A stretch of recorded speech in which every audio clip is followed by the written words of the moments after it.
let me kind of get a flavour of this question.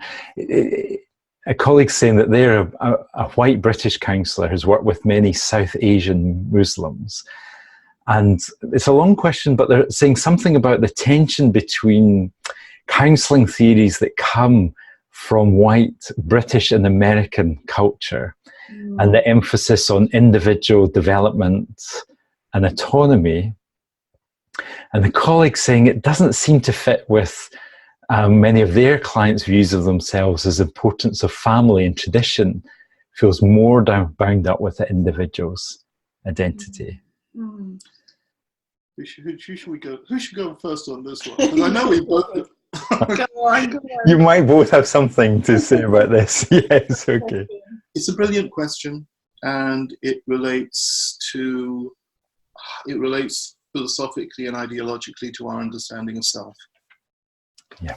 It's got to be an accepted reality that with 8 billion people across the planet, there isn't a universal understanding of the self. There isn't.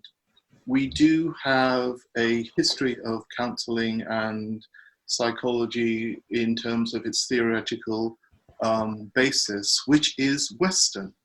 And in many respects, that comes back down to Western concepts of secularism, Western concepts of Christianity, Western concepts which go all the way back to Greek concepts about how you actually understand information itself, epistemology. So if we go all the way back to the Greek, then we know that we identify X by realizing that X isn't Y. So I am me because I am not you. Yeah. That's a fundamental. And it's actually a fundamental within a context. If we move outside of that context, a fundamental may well be, in a more phenomenological understanding of reality, I am X because of my relationships with you. I am X because of my relationships with you. So take these two different standpoints and consider them in terms of how we have developed counselling within the context that we have developed counselling, and then see how it applies to people who have been in a different context. And yes, there's a completely different set of understandings of identity, and with that, different understandings of what the significance of autonomy is and what autonomy actually means.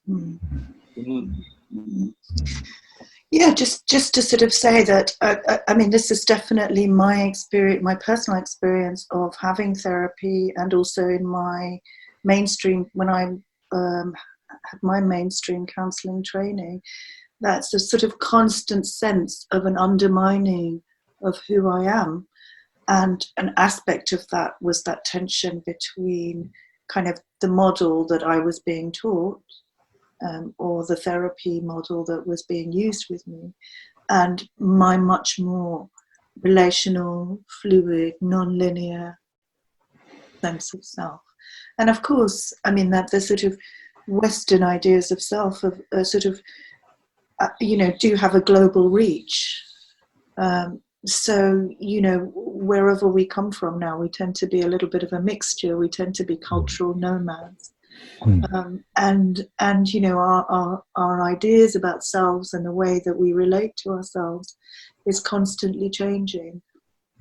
But I think that understanding and why it's important as well to have alternative models of counselling that come from other places is so that we understand that, and bring into conscious awareness what our ideas of self are and what our assumptions may be, so that we can explore them more diligently. But not just our ideas of self and our ideas of well-being. Yeah.